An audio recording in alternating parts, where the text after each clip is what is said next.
오늘은 2024년 2월 25일 주일입니다. 오늘 또 함께 예배를 드리는 여러분 모두에게 하나님의 은총이 가득가득 임하시기를 축복합니다. 오늘 하나님의 말씀은 로마서 3장 23절로 24절 말씀이며, 이 말씀을 본문으로 해서 제목은 행복을 주는 거룩한 두려움이라는 제목입니다. 그러니까 우리는 불필요한 두려움을 가져서는 안 되겠지만, 그러나 꼭 가져야 될 두려움이 있습니다. 그것은 내가 죄를 지으면 반드시 그 죄는 드러나게 되고 심판을 받게 된다는 것입니다. 그리고 내 죄로 인해서 내 주변의 모든 사람이 고통을 받고 불행하게 되는 것입니다. 그래서 죄는 반드시 심판을 받습니다. 그래서 우리는 무슨 두려움을 가져야 되느냐? 내가 죄를 지으면 내가 심판을 받는구나. 이것을 저는 제목으로 행복을 주는 거룩한 두려움이라고 정한 것입니다. 그렇습니다, 여러분. 죄를 지으면 내가 심판을 받는다는 두려움은 결국에 우리에게 행복을 주는 것입니다. 이 거룩한 두려움을 여러분 마음에 가지셔야 합니다. 오늘 본문 말씀을 우리가 먼저 함께 화면에 나와 있습니다. 같이 합독하도록 하겠습니다. 모든 사람이 죄를 범하였음에 하나님의 영광에 이르지 못하더니 그리스도 예수 안에 있는 속량으로 말미암아 하나님의 은혜로 값없이 의롭다 하심을 얻은 자 되었느니라. 그래서 오늘 본문 말씀을 보면 절대로 죄를 범하지 마라. 그러나 사랑의 하나님께서는 누군가 혹 죄를 범했다면 용서해 주신다는 것입니다. 물론 용서를 받기 위해서는 본인의 깨달음과 자각, 그리고 진심으로 죄를 회개하는 마음이 있어야 하겠죠. 그래서 입으로 자기 죄를 진심으로 회개하면 하나님께서는 예수님을 통해서 그 죄를 용서해 주시는 것입니다. 그러면 오늘 본문 말씀의 내용은 이것입니다. 절대로 죄 짓지 마라. 하나님의 영광을 가리고 그 자신 심판을 받는다. 그러나 혹시 누가 부지 중에 알지 못한 사이에 아니면 고의적으로도 죄를 지었다면 회개하라. 회개하지 않으면 언젠가 그 죄는 드러나게 되고 심판을 받게 된다는 것입니다. 그러나 하나님께서는 죄를 범하고 회개한 자 용서해 주신다는 은총의 말씀이 오늘 본문 말씀인 것입니다. 저는 오늘 이 말씀을 전하면서 강력한 소원을 여러분에게 드립니다. 오늘 예배드린 분들은 평생을 죄짓지 말고 부끄러움 없이 사시기를 축복합니다. 그리고 선한 일 많이 하시기 바랍니다. 오늘 예배드리는 분들은 그러한 죄가 없는 생활, 선한 생활을 하면서 자신도 행복하고 가족들, 그리고 주변의 모든 사람들에게 희망을 주고 행복을 주는 분들이 되시기를 주님의 이름으로 축복합니다. 아멘. 여러분, 세상이 힘들다 이런 말 많이 합니다. 세상이 무섭다 그런 말 많이 합니다. 이유가 무엇입니까? 악한 자들의 죄 때문인 것입니다. 악한 사람들로 인해서 화평이 깨집니다. 평화가 깨져버립니다. 그리고 국가 간에는 전쟁도 발생합니다. 전쟁으로 인하여 얼마나 많은 사람들이 죽는지, 다치는지, 파괴되는지 그 비극은 말로 다 표현을 못합니다. 성도 여러분, 행복하게 살아도 부족한 인생 아닙니까? 그런데 그 부족한 인생을 살면서, 그 조금 인생을 살면서 서로 죽이고 죽고 행방불명되고 다치고 상처 입고 고통당하며 사는 것, 정말 그래서는 안 됩니다. 여러분, 세상이 힘들고 무서운 거 다 죄 때문인 것입니다. 죄는 당한 그 자신도 비참할 뿐더러 또 당한 그 가족들에게도 평생 씻을 수 없는 불행, 고통을 줍니다. 어느 목사님이 이런 말씀을 했어요. 자기는 평생 베트남 안 간다. 누가 아무리 가자고 해도 안 간다. 이유는 자기 형이 월남전을 해병부대로 참전했는데 이제 군복무를 다 마치고 철수하는 순간에 그 베트콩의 침입으로 인해서 전사했다는 거예요. 그래서 자기는 자기 어렸을 때 큰형이 베트남에서 전사해서 베트남 가고 싶지 않다는 거예요. 아무리 지금 시대가 바뀌고 환경이 바뀌었어도 베트남 가고 싶지 않다는 거예요. 이렇게 여러분, 이 죄는 당한 그 사람뿐만 아니고 그 가족 형제들에게 평생에 씻을 수 없는 고통을 주는 것입니다.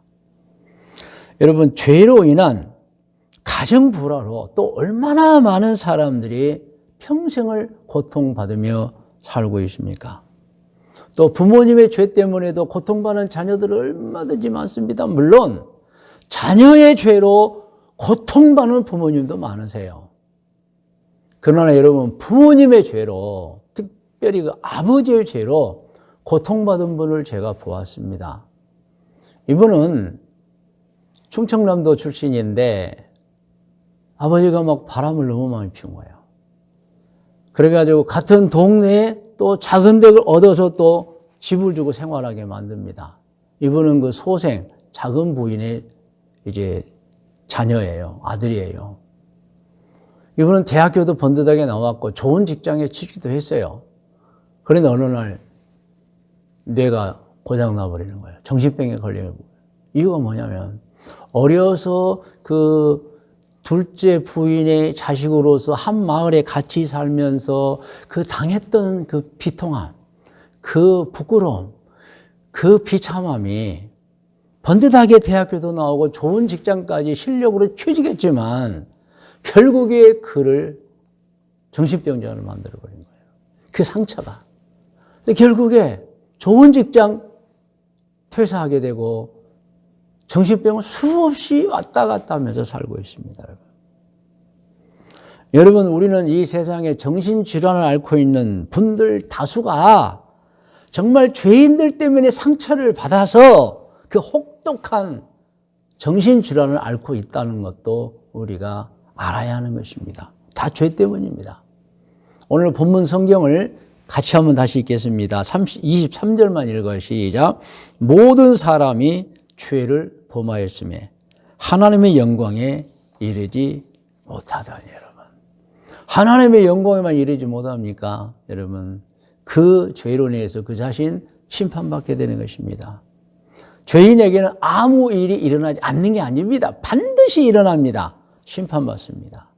하나님께서 심판하십니다. 사람도 심판하죠. 죄는 성경에 보면은 하늘나라 심판의 책에 기록된다고 분명히 나와 있어요. 요한계시록 20장 12절에서 15절까지의 말씀 우리가 함께 봉독합니다. 또 내가 보니 사도 요한이 환상 중에 보는 거예요. 죽은 자들이 큰 자나 작은 자나 그 보호자 앞에 서 있는데 책들이 펴있고, 어떤 장면입니까? 이제 사람이 세상이 끝나기 전에는 수완을 살면 죽습니다. 그런데 죄인은 다 지옥에 가서 있어요. 의인은 천국에 가 있습니다. 그러다가 어느 날 세상이 정말 끝날 때 다 같이 이제 부활합니다. 물론 의인은 생명에 부활하죠. 죄인은 심판받으려고 부활합니다. 그래가지고 이제 보좌 앞에 서는 거예요. 책들이 펴 있고 또 다른 책이 펴졌으니 곧 생명책이라. 책이 두 권이 있잖아요. 책들이 펴 있고 또 다른 책은 생명책이라 나와 있어요. 먼저 펴진 책은 심판의 책인 것입니다. 그 심판의 책에 따라서 시작. 죽은 자들이 자기 행위를 따라 책들에 기록된 대로 심판을 받으니 바다가 그 가운데에서 죽은 자들을 내주고, 바다는 뭐겠어요? 바다 밑은 우리가 알 수 없잖아요. 그런데 그것이 다 죄가 떠올라서 보여진다는 거예요. 또 사망과 음부도 그 가운데에서 죽은 자들을 내주며 땅속 깊은 곳을 뜻합니다. 다 죄가 솟아나요. 각 사람이 자기 행위대로 심판을 받고 사망과 음부도 불못에 던져진 이것은 둘째 사망 곧 불못이라. 15절입니다. 누구든지 생명책에 기록되지 못한 자는 불못에 던져져서 영원히 멸망받게 되는 것입니다. 우리는 이것을 분명하게 알아야 됩니다. 심판입니다.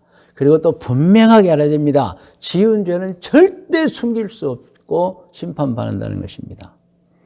성경에도 죄를 지은 사람들이 기록이 되어 있습니다. 아담도 죄를 지었죠. 가인도 죄를 지었습니다. 아간이라는 사람도 죄를 지었습니다. 아나니와 삽비라도 죄를 지었습니다. 그 누구도 그 죄를 숨길 수 없었어요. 모두 다 하나님께 드러남에 대해 지적을 받았고 심판을 받았습니다.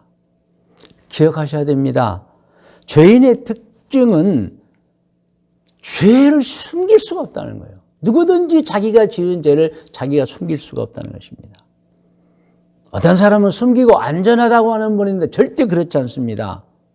다 드러납니다. 그러므로 죄는 지어서는 안 되고 지은 죄는 반드시 회개해서 용서를 받아야지 그렇지 않으면 심판에 이르게 되는 것입니다. 디모데전서 5장 24절로 25절을 합독합니다. 어떤 사람들의 죄는 밝히 드러나 먼저 심판에 나아가고 어떤 사람들 죄는 그 뒤를 따라 이것은 모든 죄가 결국에 앞서거니 뒤서거니 드러난다는 것입니다. 25절 이와 같이 선행도 밝히 드러나고 그렇지 아니한 것도 숨길 수 없나. 죄 절대 숨길 수 없어요. 물론 선행도 숨길 수 없으면 선행은 드러나면 좋은 거예요, 여러분. 할렐루야. 드러나면 기쁜 거예요, 여러분. 죄는 드러나면 부끄러운 것이고 드러나면 심판받는 것입니다, 여러분. 그러므로 혹시 오늘 예배를 드리는 성도님들 중에 그럴 일은 없지만은 은밀하게라도 죄를 짓고 있는 분이 있다고 하면은 안심해서는 안 됩니다. 그 죄를 끊어버려야 됩니다. 다 드러나서 언젠가 부끄러운 인간이 되고 심판받게 되는 것입니다. 하나님은 모르실 거예요. 그런 생각 절대 하지 마시기 바랍니다. 하나님은 다 하십니다. 사람은 속일 수 있습니다. 그런데 사람은 속일 수 있어도 하나님은 속일 수 없습니다. 민수기 32장 23절을 합독합니다. 너희가 만일 그같이 아니하면 여호와께 범죄함이니 너희 죄가 반드시 너희를 찾아낼 줄 알아. 여러분, 죄는 반드시 드러납니다. 그런데 여러분, 죄를 짓고 사는 사람 중에 자신이 또 죄인임을 모르는 사람도 있어요. 그런 사람은 어떤 사람들입니까? 자기가 죄를 지어놓고도 자신이 지은 죄를 모르고 있어요. 그런 사람이 있어요. 성경에도 있습니다. 여러분, 다윗이죠. 다윗은 우리야라는 사람의 아내를 보고 사랑했습니다. 그래서는 안 되는데, 그리고 그를 아내로 만들어버렸어요. 그 과정에서 우리야를 전투에서 죽게 만들었잖아요. 그런데 다윗은 그게 죄인 줄 몰랐어요. 성경을 보면은 다윗은 선지자 나단이 책망하기 전까지는 그것을 모르는 거예요, 여러분. 그러다가 나단에게 책망을 받고서야 비로소 자신이 죄를 지었다는 걸 깨닫고 통곡을 했습니다. 철저히 회개했습니다. 시편에 보면은 통곡하며 슬피 울 때 그 눈물이 침대를 띄웠다. 물론 하나의 표현입니다만 얼마나 많이 울었던지 방 안에 눈물로 물이 가득해 침대가 떴다. 이렇게까지 표현하고 있어요, 여러분. 그러므로 어떤 사람은 여러분 지적을 받기 전에는 자기가 죄 지은 줄도 모르는 사람들이 있어요. 오늘 말씀을 듣고 깊이 생각해 보시기 바랍니다.